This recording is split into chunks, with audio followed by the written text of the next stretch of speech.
In this episode of Axleworks, the V8 E82 swap, we get the block and the heads back from the machine shop, and we're going to attempt to get the crank plasti-gauged and then seated in its forever home. Follow along.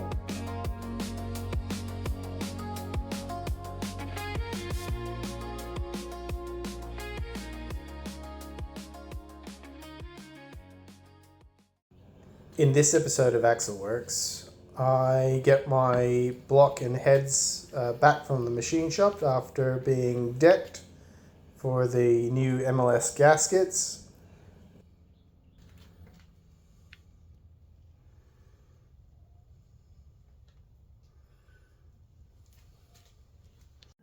First things first, we got to get the block onto the engine stand so that we can start working on it properly. Alright, now with the block back in my possession from my machinist, we can now start reassembling it all and doing all that. So first step is, after any time you get a block back from a machine shop, don't care how clean they say it is, there's always going to be stuff to little bits of, oh come on now, focus. There's always going to be little bits of metal that you need to clean out, so I'll get into that, give it a good bath, and yeah, then we can start putting the crank in. I'll catch you when I'm up to that point. Okay, so we are now up to putting this engine back together. Got my block back from the machine shop, my heads are over there.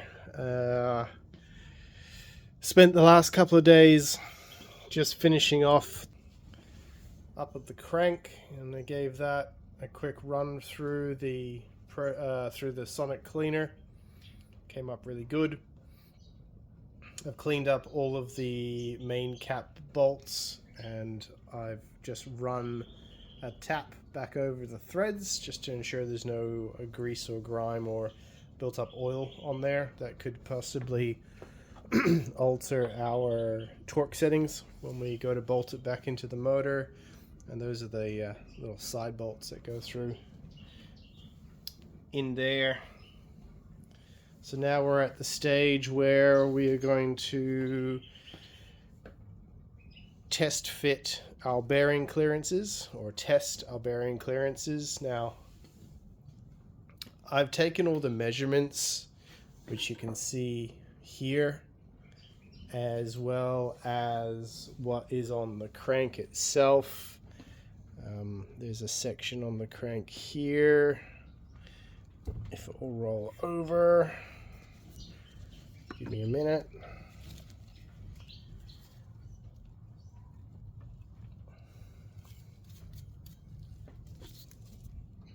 There's a section there as well. If it will focus, so it's like an 11, a 10, an 8, an 8, and an 07. Those numbers, all those numbers represent the bearing size of what this engine was machined to originally. Let me see if I can find it. It's not there. Here we go. So these are all the measurements from the block. So this is the part of the FSM, and it says here, this is what they are. And then on the side of the crank itself, you have those numbers. So those numbers are. Those numbers, like 11, 12, 13, 13, 10, represent a size in millimeters. And then the same goes with this. So that is the main, that'll be this main tunnel size. And then these numbers that are on the crank, which represent 66.989, 900, whatnot, they represent the size in millimeters of each of these mains in the engine. And then from that you can calculate your bearing sizes. there's also on the bearings themselves, there are numbers on the bearings themselves, which will also tell you how big they are. In this particular case, I mean, I could use these bearings again. They are in primo condition. There's no wear, but since I'm here, I've got some ACLs, so we're going to try and see what these come out to. I have what I believe is a measurement.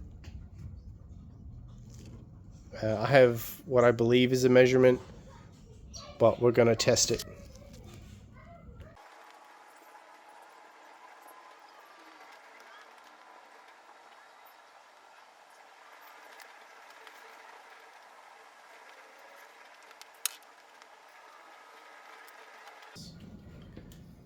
Don't know if you can see here, but these bearings, which is the bottom side, which goes into the block, or the block side of the bearing, have the oil passage feeds. The other style are solid, and so they go on the cap side. So ensure that you do that the right way, otherwise you will starve your engine of oil immediately. Should be a very bad day.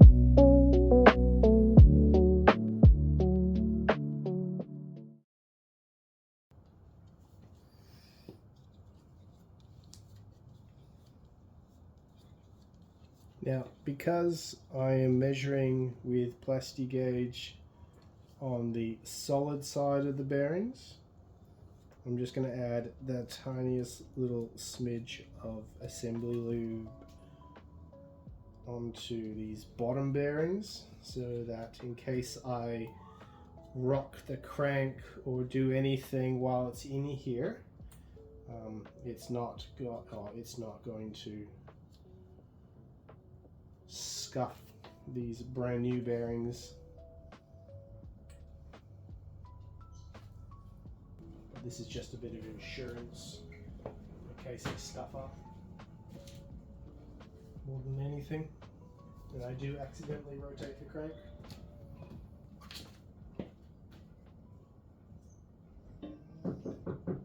Oh.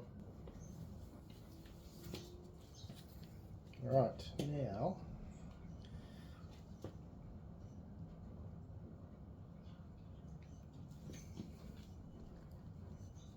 gonna dry a little spot on each of these journals so that we can stick our plasti gauge to it.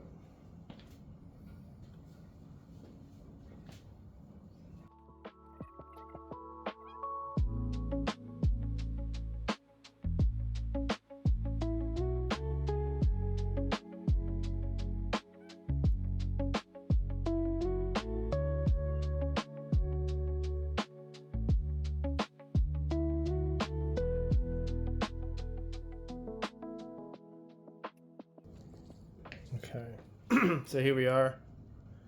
If you can see, 1, 2, 3, 4, 5. Now when you replace these, or when you're putting these caps on, these main caps on, this says cap 1. There's an arrow blocked cast into this, and it says number 5. So this is rearmost journal number 5, and it goes at the back of the engine.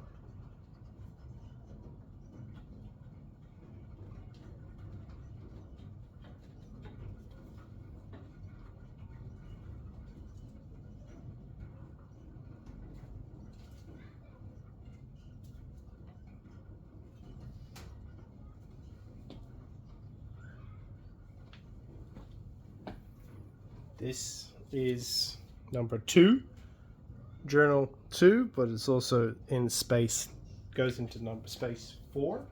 So second back.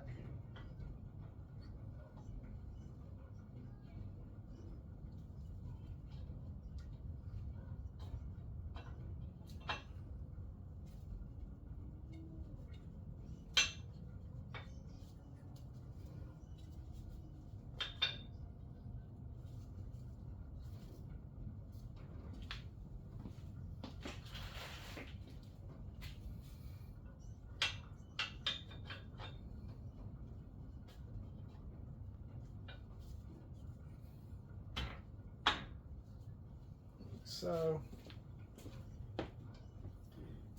this is number 3, and it's journal number 3, and you can always tell this one because it has the thrush washer cutouts.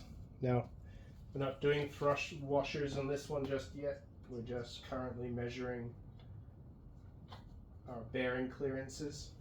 So that one can go down and on.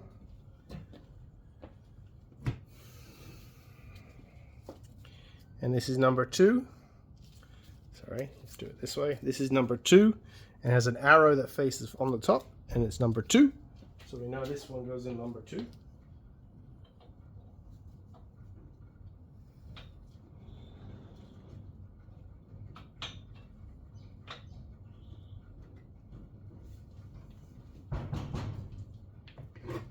The kids have all gone to the park, and then I think they're going to be here about 11:30. They have to come back at 11:30, and that's when Karen and them will go off. Oh fuck! Sorry. This is number 1, and it's number 1. So we know these arrows always point to the timing case.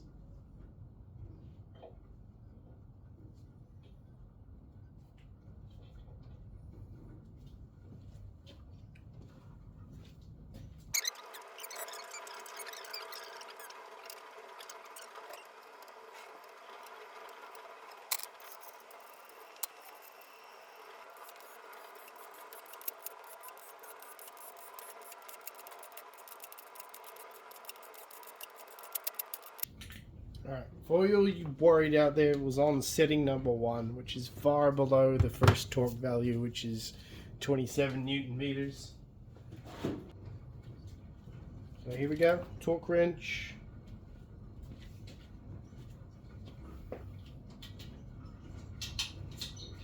And we start from the middle.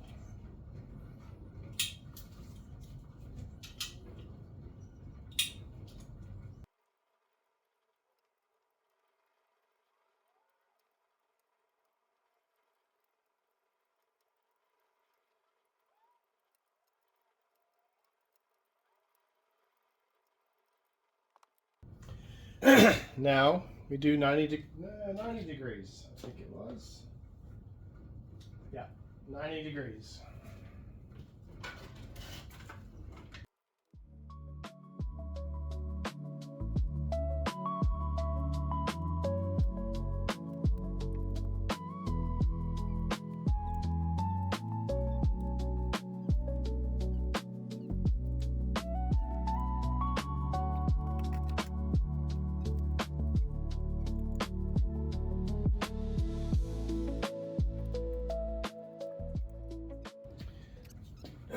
All right,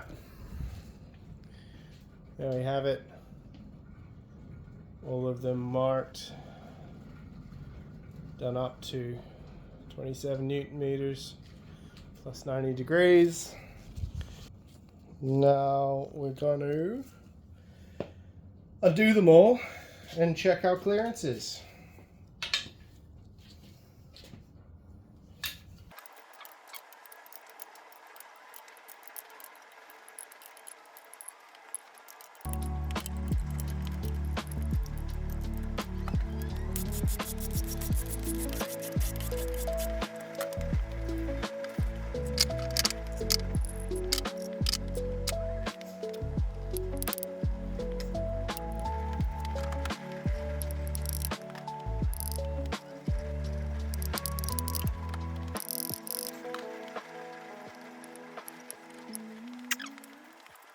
Alright, there we go.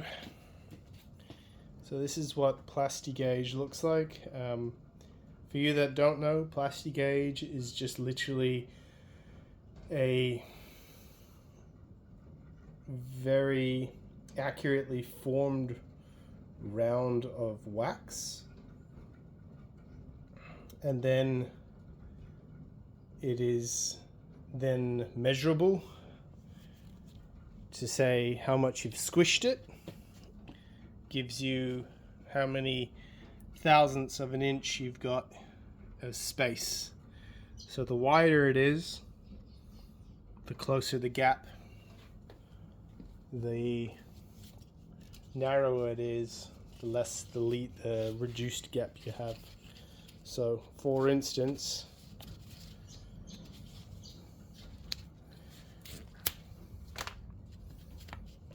here is our plasti gauge, and what we're going to do, we're just going to compare this thickness and say which one of these thicknesses lines up the closest to this. So as we can see,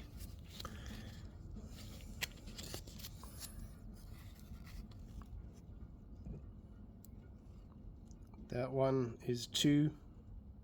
It's a bit narrower than 2, but a bit wider than 3. If you can see that. So again, it's only, she's pretty damn close to 0.002.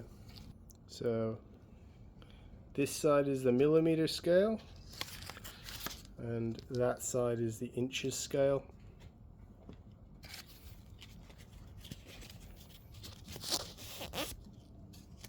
So depending on how you work,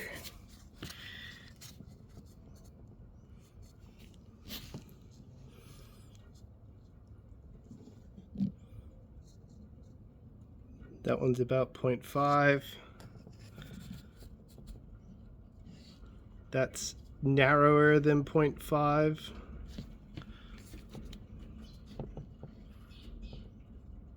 That is narrower than 0.5. That is also narrower than 0.5. And that is also narrower than 0.5. So all of these are smaller than, except for that one. Oh, it's just about. These are all smaller than 0.5. Now, so from my calculations, this is the very number 1. So this is number 1, so this is the front one. My calculations, this was going to be 0.4 of a millimeter, which is about right, considering this is, or 0.04 I should say, sorry, 0.04 of a millimeter, and this being, as we just saw, pretty much the same size, if not a fraction wider, or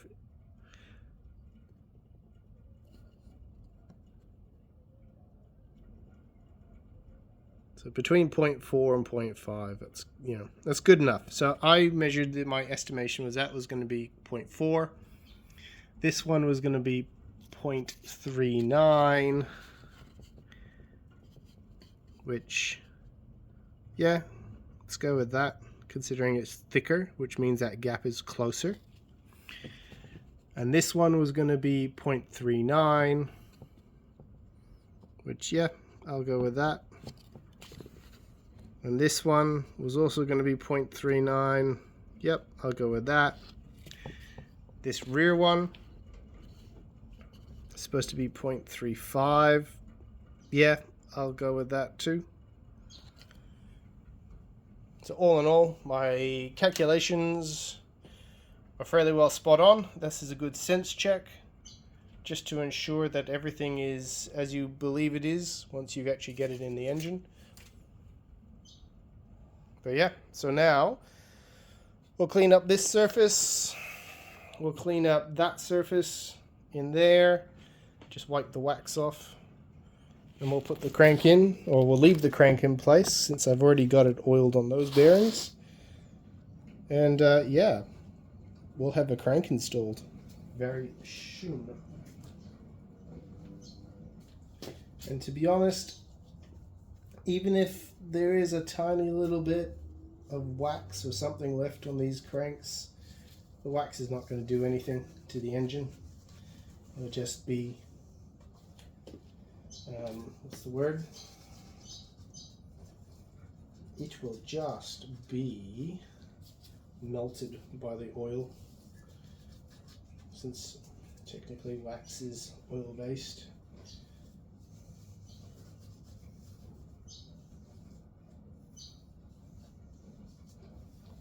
Cool. Alrighty then. Let us do this.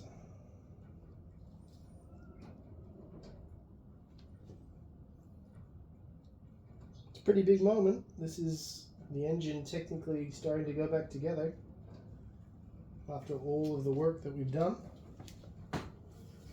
It's pretty cool. Pretty damn cool.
Alright, we're back to where we were.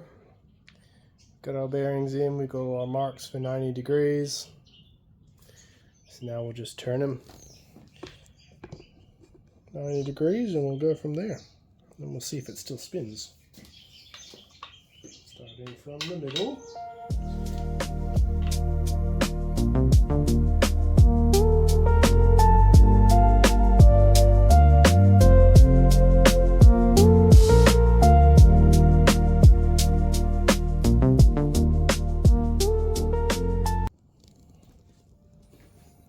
And there we have it, all turned to 90 degrees. So let's see if it spins. Oh, oh, oh.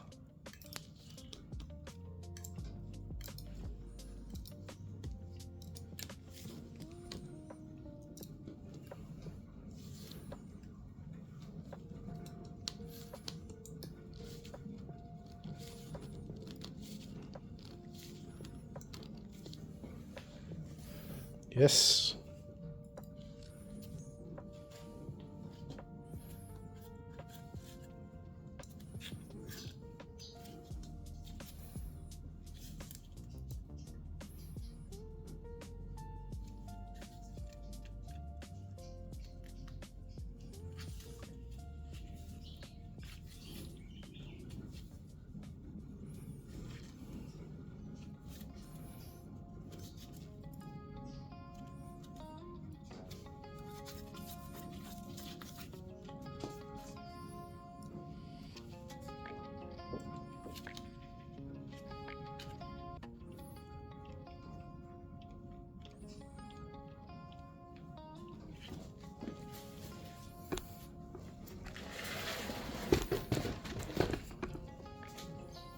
Alrighty then. We'll have one more measurement to do now. I want to measure how much play there is.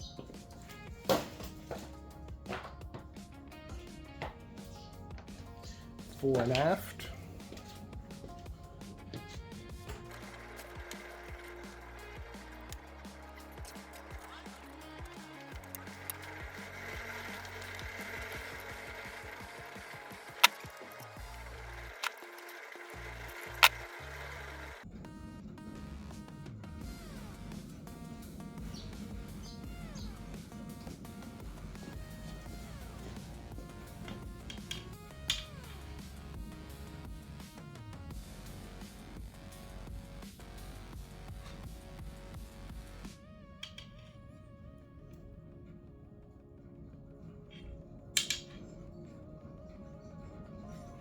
Oh, it's pretty good.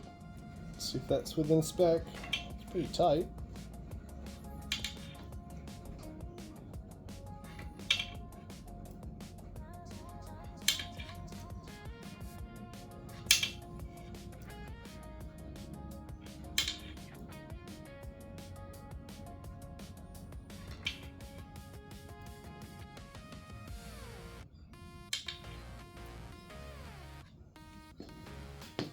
But that also should be factory spec because I have not altered those bearings at all.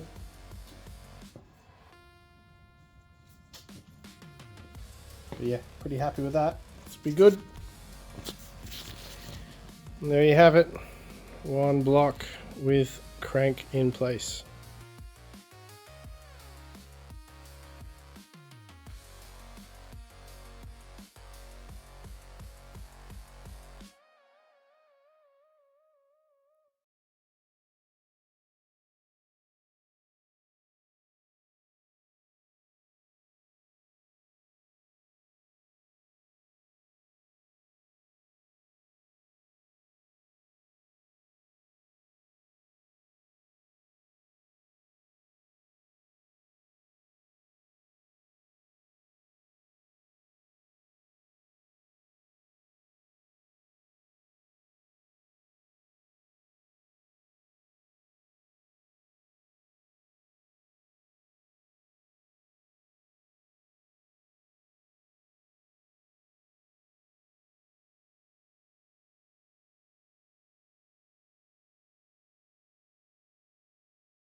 Okay, thanks for making it this far. If you have, you're all legends. I look forward to seeing the next one where we actually get some rods and pistons in this block.